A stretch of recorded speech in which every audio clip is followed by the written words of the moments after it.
ಮಹತ್ತಿರ್ ಮೊಹಮ್ಮದ್ ಹೇಳೋದು.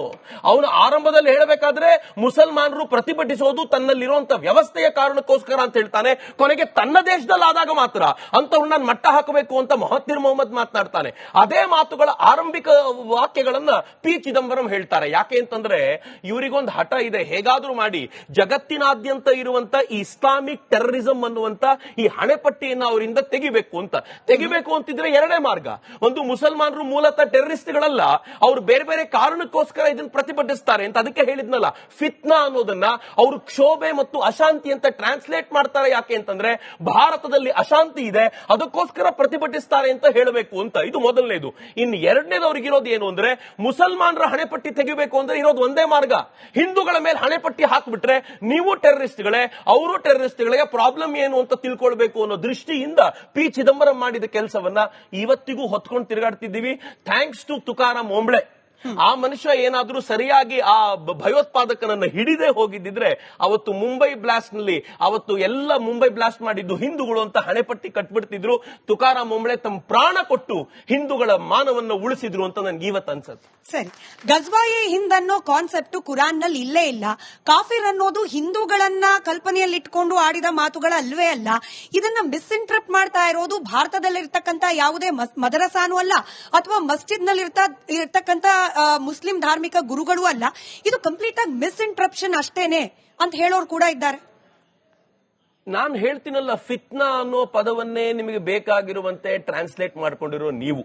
ಯಾವ ಫಿತ್ನಾ ಅನ್ನೋದು ಅರಾಬಿಕ್ ವರ್ಡ್ ನಲ್ಲಿ ಐಡೋಲೇಟ್ರಿ ಅಂತ ಆಗುತ್ತೋ, ಐಡೋಲೇಟ್ರಿ ಅಂತ ಆದ್ರೆ ಮೂರ್ತಿ ಪೂಜಕರು ಅಂತ ಅರ್ಥ ಮಾಡಿಕೊಂಡು ಜಗತ್ನಲ್ಲಿರುವ ಎಲ್ಲಾ ಮೂರ್ತಿ ಪೂಜಕರನ್ನ ವಧಿಸಿರಿ ಅಂತ ಕುರಾನ್ ನಲ್ಲಿ ಅವತೀರ್ಣಗೊಂಡಂತ ವಾಣಿಯೇ ಹೇಳಿ ಆಗಿದೆಯೋ, ಅದನ್ನೇ ನೀವು ತಿದ್ದಿ ಅಶಾಂತಿ ಮತ್ತು ಕ್ಷೋಭೆ ಅಂತ ಟ್ರಾನ್ಸ್ಲೇಟ್ ಮಾಡಬಹುದಾದ್ರೆ ನೀವು ಯಾವ್ದನ್ನ ಬೇಕಿದ್ರೂ ಇಂಟರ್ಪ್ರಿಟ್ ಮಾಡಬಹುದು, ಮಿಸ್ಇಂಟರ್ಪ್ರಿಟ್ ಮಾಡಬಹುದು.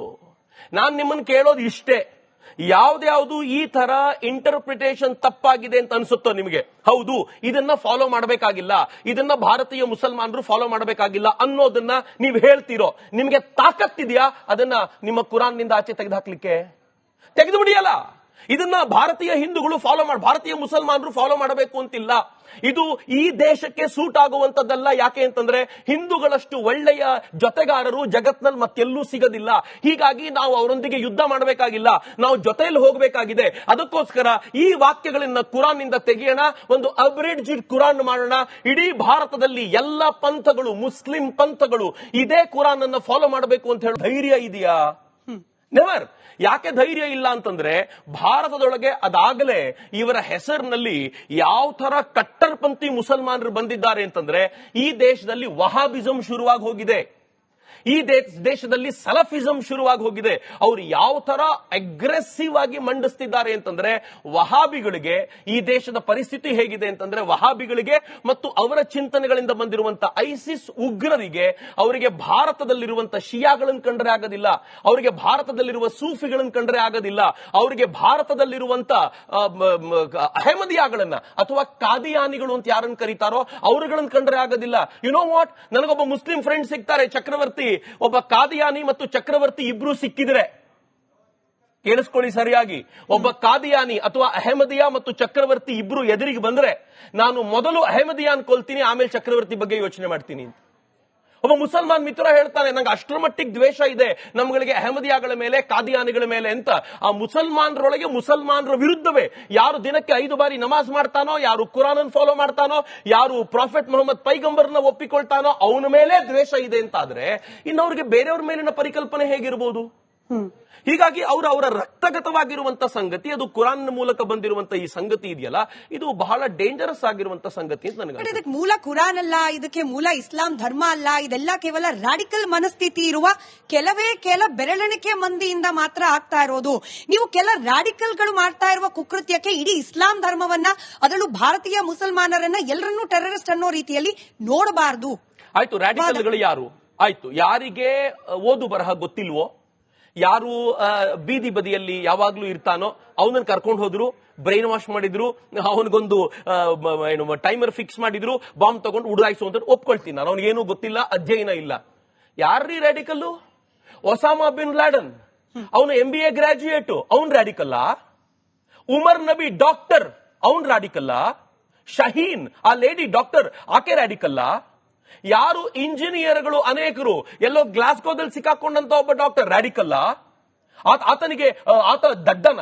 ಅಂದ್ರೆ ಅತ್ಯಂತ ಬುದ್ಧಿವಂತರು ಇಂಜಿನಿಯರ್ಗಳಾದ ನಂತರ, ಡಾಕ್ಟರ್ಗಳಾದ ನಂತರ ಅವರು ಕುರಾನ್ನಲ್ಲಿರುವಂತ ಈ ಮೂಲಭೂತವಾದವನ್ನ ಯಾವುದನ್ನ ಈ ಬುದ್ಧಿವಂತರೆಲ್ಲ ಇಲ್ಲಿ ನಿಂತುಕೊಂಡು ಅದನ್ನ ಭಾರತೀಯ ಮುಸಲ್ಮಾನರು ಫಾಲೋ ಮಾಡಬಾರದು ಅಂತ ಹೇಳ್ತಾರೋ ಅದನ್ನ ಫಾಲೋ ಮಾಡುವಂತ ಆ ಜನ ಅವರು ದಡ್ಡರನ್ಬೇಕೋ ಬುದ್ಧಿವಂತರನ್ಬೇಕೋ? ಬುದ್ಧಿವಂತರನ್ನು ಕೂಡ ನಿಮ್ಮ ಪುಸ್ತಕ ರ್ಯಾಡಿಕಲ್ ಆಗಿ ಕನ್ವರ್ಟ್ ಮಾಡುತ್ತೆ ಅಂತಂದ್ರೆ ಐ ವಂಡರ್. ಹಿಂದೂಗಳಲ್ಲಿ ಬುದ್ಧಿವಂತರಾಗ್ತಾ ಇದ್ದಂತೆ ದೇವಸ್ಥಾನಕ್ಕೆ ಹೋಗೋದು ಕಡಿಮೆ ಮಾಡ್ತಾರೆ. ಹಿಂದೂಗಳಲ್ಲಿ ಬುದ್ಧಿವಂತರು ಇನ್ ದ ಸೆನ್ಸ್ ಕಾಲೇಜ್ ಹೋದಂತೆ ಅವ್ರು ನಿಧಾನವಾಗಿ ಕಡಿಮೆ ಮಾಡ್ತಾರೆ. ಹಿಂದೂಗಳು ಡಾಕ್ಟರ್ಗಳಾದ್ರೆ ನಾವು ನಮ್ಮ ಹಾಸ್ಪಿಟಲ್ಗಳಲ್ಲಿ ದೇವರ ಫೋಟೋ ಇಟ್ಕೋಬಾರ್ದು ಅಂತ ಹೇಳುವಂತ ಅನೇಕ ಜನರನ್ನು ನೋಡಿದ್ದೀನಿ. ಅವನು ಇಂಜಿನಿಯರ್ ಆದ್ರೆ ಧರ್ಮದ ಕುರಿತಂತೆ, ನಮ್ಮ ಧರ್ಮ ಗ್ರಂಥಗಳ ಕುರಿತಂತೆ ಪ್ರಶ್ನೆ ಕೇಳ್ತಾನೆ. ಆದ್ರೆ ಇಸ್ಲಾಂನಲ್ಲಿ ಡಾಕ್ಟರ್ ಆದ್ರೆ ಭಯೋತ್ಪಾದಕನಾಗ್ತಾನೆ. ಕಾಶ್ಮೀರದಿಂದ ಬಂದಿರೋರು ಅಲ್ಫಲಾದಲ್ಲಿರುವಂತವರೆಲ್ಲ ಏನೇನು ಮಾಡ್ತಾರೆ ಅನ್ನುವಂಥದ್ರ ವರದಿಗಳು ಬರ್ತಾ ಇವೆ. ಮತ್ತದಕ್ಕೆ ಪೊಲಿಟಿಕಲ್ ಸಪೋರ್ಟ್ ಯಾರದ್ದು? ಇದೇ ಕಾಂಗ್ರೆಸ್ನವ್ರದ್ದು. ಭೂಪಿಂದರ್ ಹುಡ್ಡಾ 70 ಎಕರೆ ಜಮೀನನ್ನ ಕೊಡ್ತಾನೆ. ಯಾರಿಗೆ ಕೊಡ್ತಾನೆ? ಯಾವ ಸಾದಿಕ್ ಜೈಲ್ನಲ್ಲಿದ್ದು ಬಂದಿದ್ನೋ ಅವನಿಗೆ 70 ಎಕರೆ ಜಮೀನು ಕೊಡ್ಲಾಗುತ್ತೆ. ಅವರಿಗೆ 65 ಕೋಟಿ ರೂಪಾಯಿ ಅನುದಾನವನ್ನ ಕೊಟ್ಟು ಅವ್ರಿಗೆ ಇಡೀ ಯೂನಿವರ್ಸಿಟಿಯನ್ನು ರನ್ ಮಾಡ್ಲಿಕ್ಕೆ ಬೇಕಾಗಿರುವಂತ ವ್ಯವಸ್ಥೆ ಮಾಡಿ ಕೊಡ್ಲಾಗುತ್ತೆ. ಆತ 450 ಕೋಟಿ ರೂಪಾಯಿ ಫ್ರಾಡ್ ಮಾಡಿ ಇಡೀ ಯೂನಿವರ್ಸಿಟಿಯಲ್ಲಿ ಹಣವನ್ನ ಗಳಿಸ್ಕೊಂಡು ಇಟ್ಕೊಳ್ತಾನೆ. ಯಾರ ಕಣ್ಣಿಗೂ ಬೀಳೋದಿಲ್ವಾ? ಏನಾದ್ರೂ ದೆಹಲಿಯಲ್ಲಿ ಆ ಬಾಂಬ್ ಬ್ಲಾಸ್ಟ್ ಆಗುವಂತ ಪ್ರಕ್ರಿಯೆ ಗೊತ್ತಾಗಿರ್ಲಿಲ್ಲ ಅಂತಂದಿದ್ರೆ ಅಲ್ಫಲಾ ಯೂನಿವರ್ಸಿಟಿ ತಲೆ ಮೇಲೆ ಇಟ್ಕೊಂಡು ಇದೇ ಮೀಡಿಯಾದವ್ರು ಕೂತ್ಕೊಂಡು ಕುಣಿದಾಡಿರ್ತಿದ್ರು. ಎಂತ ಅದ್ಭುತವಾಗಿರುವಂತ ಇಸ್ಲಾಮಿಕ್ ಯೂನಿವರ್ಸಿಟಿ ಅಂತ.